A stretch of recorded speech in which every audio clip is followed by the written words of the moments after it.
Salutations, viewers of the internet, and welcome to my channel, I guess. Alright, let's get right down to it. You came here for the Just Cause 3 review? Holy freaking crap. This game is amazing. It is a masterpiece. It is so fun to play. Oh my heck, I can't wait to tell you all about this freaking fantastic game.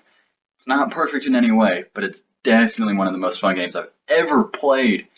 Well, not ever, but it's definitely one of the more fun games I've played this year. Here it is, Just Cause 3 Review.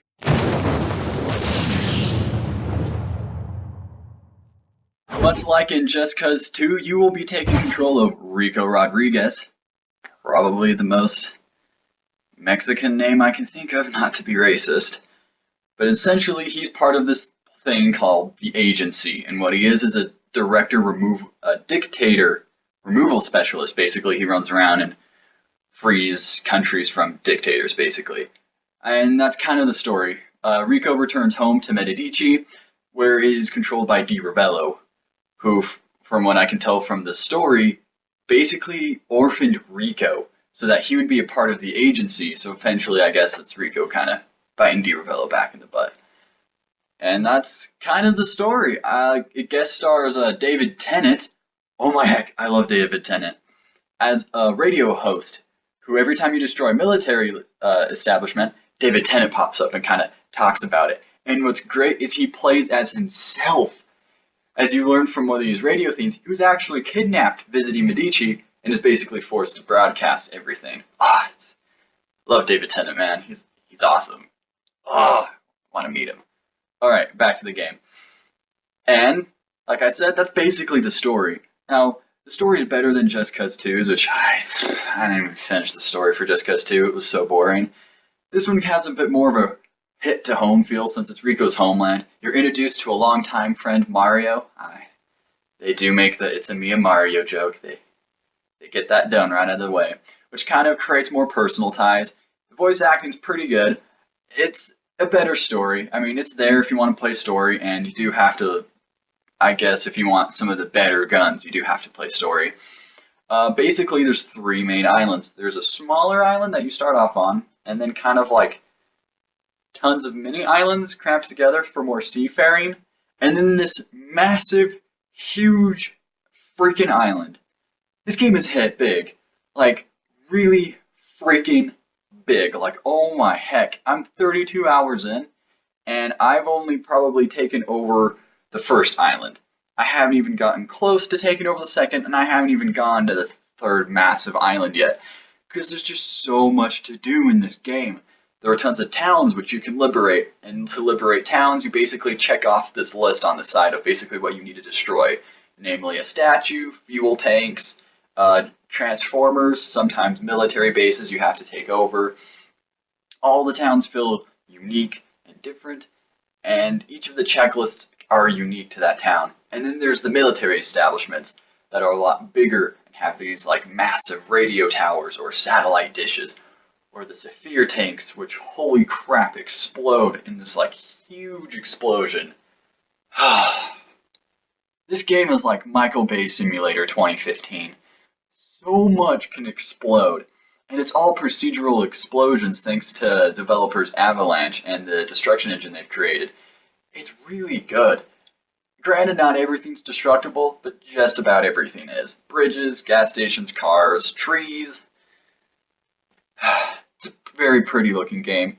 One thing I did notice though, while I was looking around on the game after I played it day one, because I was so pumped for this freaking game, is that a lot of other reviewers were basically saying that the game wasn't that good because of technical limitations. The Xbox One could only run it at 900p, but the PS4 could run it at 1080p, and both consoles had frame rate issues, and so did the PC, and it's made me realize that we've become a very cynical gaming generation where all we care about, the only reason why we think games are good, is if they can run at the best graphical quality in 60 frames per second.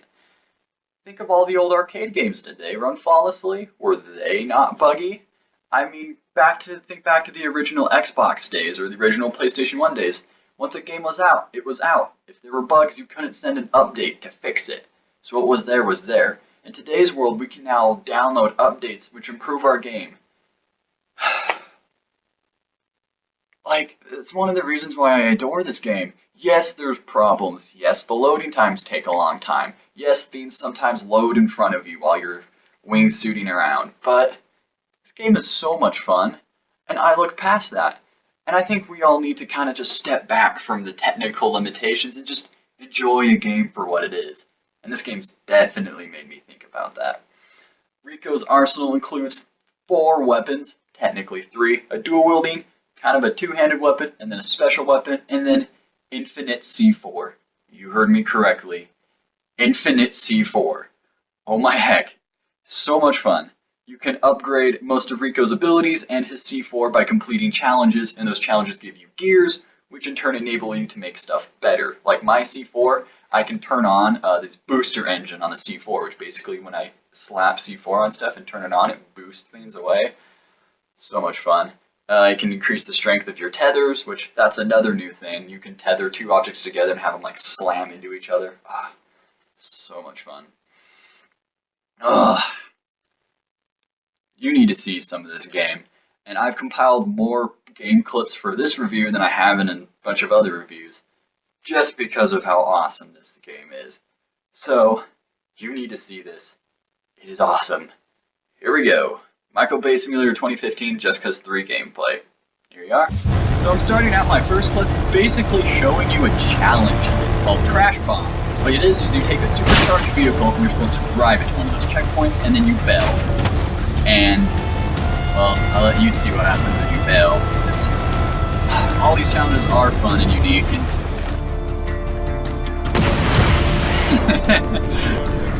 yeah, pretty much just the force of a nuke right there. It's fantastic. This game's great. So good. This was a big military base that this was the first big military base I took over. This is me destroying one of the satellite stuff for the first time. Just look at that. Look at that. Just the scope of just everything blowing up and falling down. This is so fun. Everything's actually there in the world, so you can grapple onto everything. Love this game. This is what's cool is you can have robots drive cars if you set a waypoint. So this enabled me to do epic car chases. And so I was tethering the enemy vehicles away, so that way my gunner buddy could shoot them. But what's fun is if while someone's speeding along and you shoot their tires, you can cause the car to flip and then explode. Like, it's so fun. I love this. You can also just mess around completely, like what I did here. You've probably seen this online if you've been keeping watch of Just Cause 3, but I had to try this for myself. I had to see if this was like legit. Oh, it is. It's funny.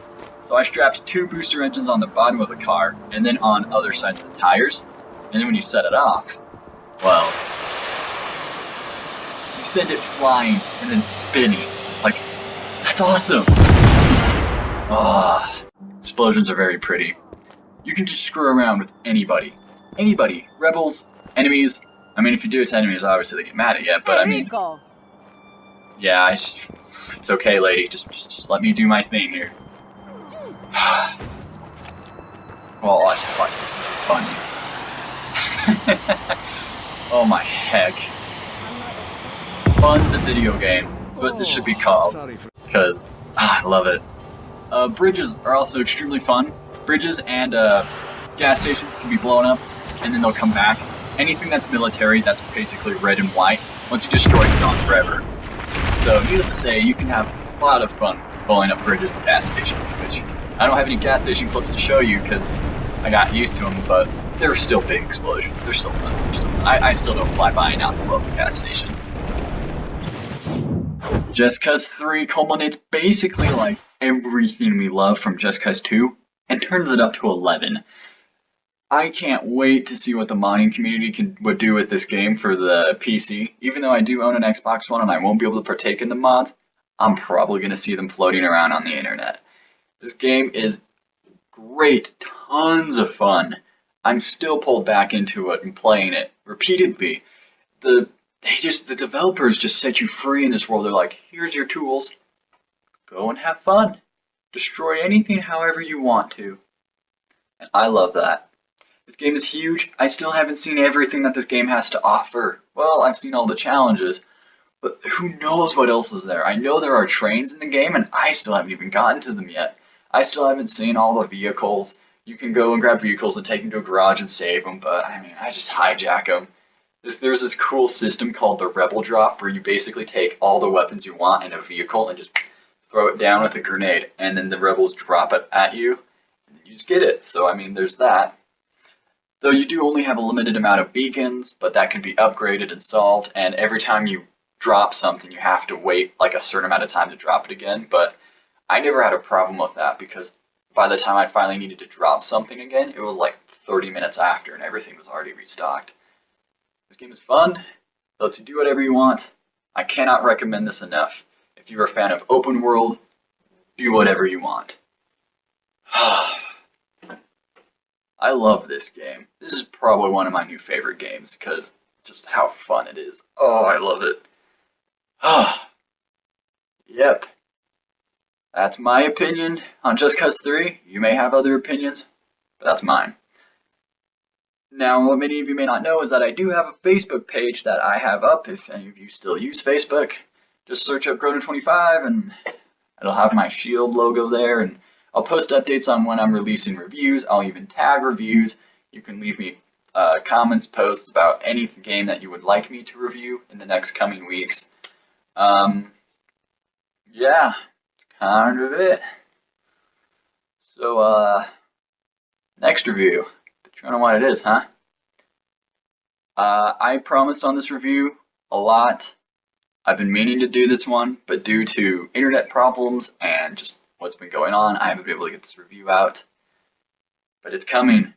I will try to have it out by next week, or from the time of this review, 1 week after, or whatever. So, without further ado, the mystery review, here it is. Thank you for watching.